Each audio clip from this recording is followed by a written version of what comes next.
has evangelicalism, at least in the West, drifted so far that Jesus himself would be opposed to it as a movement? Well, that's kind of the provocative premise of Constantine Campbell's new book, Jesus v. Evangelicals. Let me tell you what I thought. Welcome to Books and Big Ideas, what I'm reading, what I'm thinking about, with Joel Wentz. All right, I have here a review copy of Jesus v. Evangelicals, or Evangelicals, depending on how you pronounce that, by Constantine Campbell, also from Zondervan. I want to say thanks to Zondervan for sending me a copy for review. Let me tell you what I thought through my typical format of main idea, research, readability, and my reaction to the book.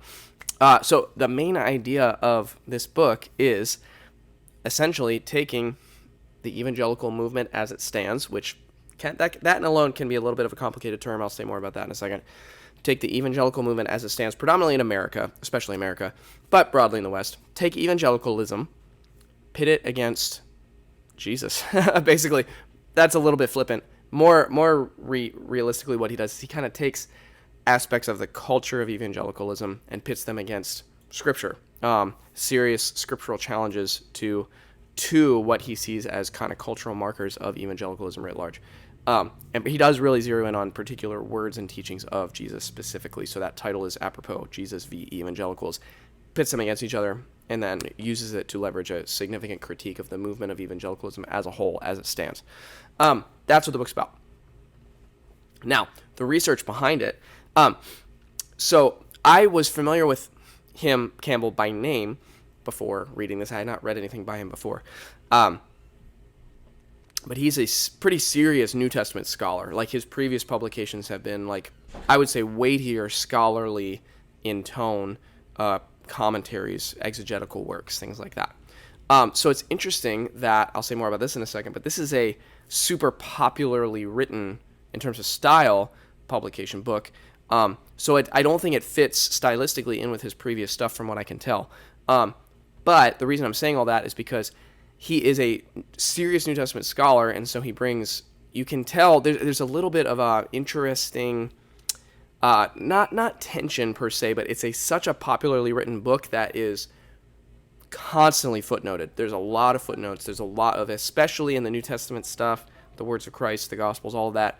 You can tell he brings like a serious research scholarly acumen to it because he has a lot of books that he marshals support from for his arguments when he gets into exegetical stuff, cultural background on the New Testament writings, that kind of stuff. So it's a lot there. Now, there's another side of this book that it's like critique, cultural, social critique, and a lot of the stuff he draws on there. He does draw on a lot of popular events, and anytime he talks about a name or an event or an issue in current day evangelicalism, he uses a quote and he references precisely where it came from, so you can always find where it came from in that regard. So those are kind of the two sides. There's like the biblical research side, and then there's the like commentary on culture and kind of social critique kind of side. Both of which are well cited. You can figure out where he's coming from on all fronts. So that's the research there. The readability, I already tipped my hand to this. I'm not going to say a ton about it. It's keyed right at a popular level. Extremely readable. The way the book is organized takes you through each chapter's kind of thematic and tone. It talks about a different aspect of evangelical culture as he sees it. So it's very easy to follow along what he's doing. Very almost conversationally. So anyone could pick this up and read it. You don't have to be able to read commentaries and all that stuff to get into it. So highly readable. And now my reaction to this book. So I have read a lot on the state of evangelicalism. I've read a lot of studies of evangelicalism. I've read a lot of critiques of evangelicalism.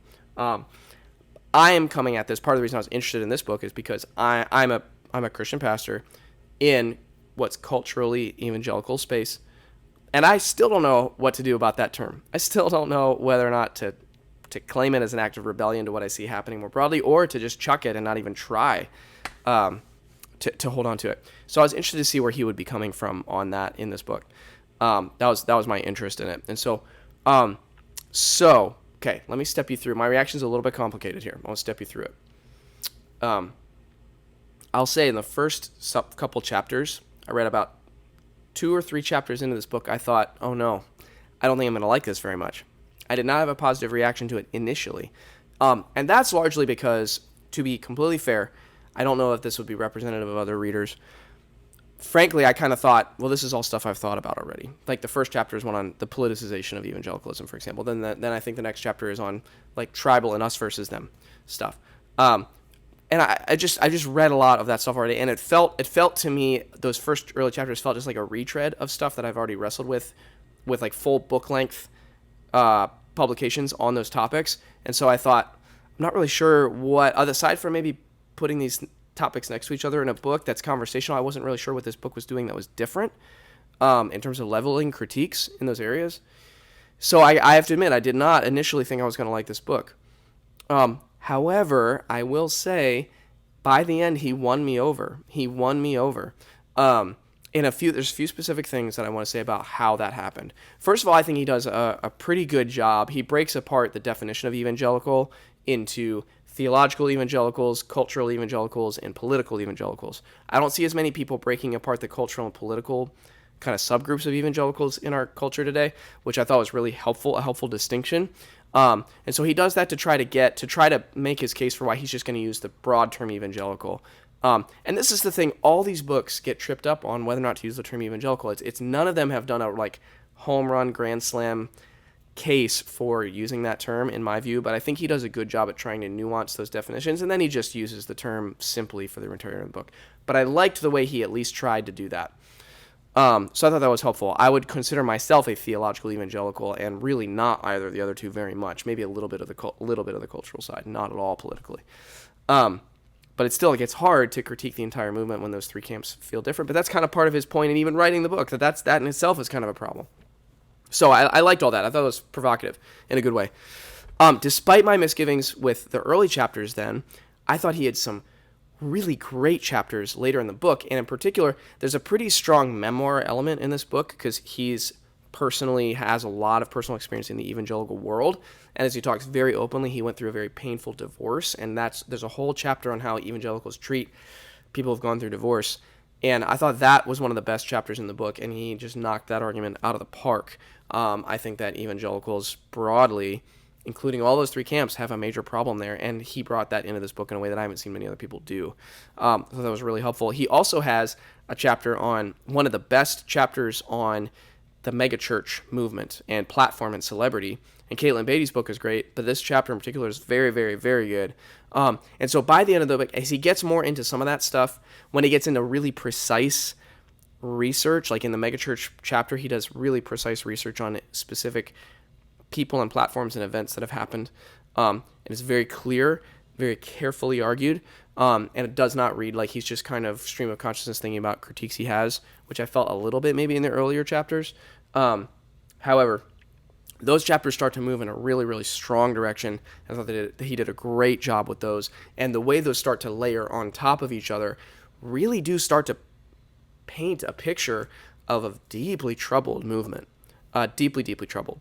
That has this like serious identity crisis on its hands, as well as just a major moral crisis on its hands, a major geopolitical crisis on its hands. I mean, you start to see the multifaceted kind of issues that are going on. And then the last thing I want to say about it is that another reason it really won me over, this book in particular won me over by the end, was that in the last chapter, he takes all these topics he's walked through, and he literally pits them each against a very clear, concise, memorable, and important teaching directly from Jesus that, in his view, and I think he's persuasive here, counteracts and directly critiques each of those cultural aspects of evangelicalism, whether it's the politicization, the tribalized thinking, the treatment of people who have been divorced, people who have sinned, so to speak, and also it's propping up of these celebrity pastors. I mean, and there's even more topics than that, but each one has a very clear refutation directly from the mouth of Christ. And when you read the whole book and then you see those things in that final chapter, he has a pretty important voice here in this conversation, this ongoing, roiling conversation about the state of evangelicalism in our culture, troubled as it is. And so, man, I had misgivings at the beginning, but it won me over by the end. I really appreciated this book. I could see a lot of different people reading this, people who are questioning their evangelical heritage, people who aren't sure what to think, people who have fully deconstructed would probably find something really helpful here too. Because he brings this, he does still maintain a very thoughtful, and you can tell passionate and convicted voice that he wants the teachings of Jesus to be respected. He wants Scripture to be respected. He wants a healthy evangelicalism or a healthy replacement movement in our culture. So there you go. Those are my thoughts on Jesus v. Evangelicals by Constantine Campbell, a book that I wasn't sure if I'd like, that I did end up liking by the end of the reading experience. So if you resonate with anything I just shared there, this might be something that's worth your time, worth picking up. But as always, I hope you found something helpful, thought-provoking, interesting here. Thank you for taking some time to watch.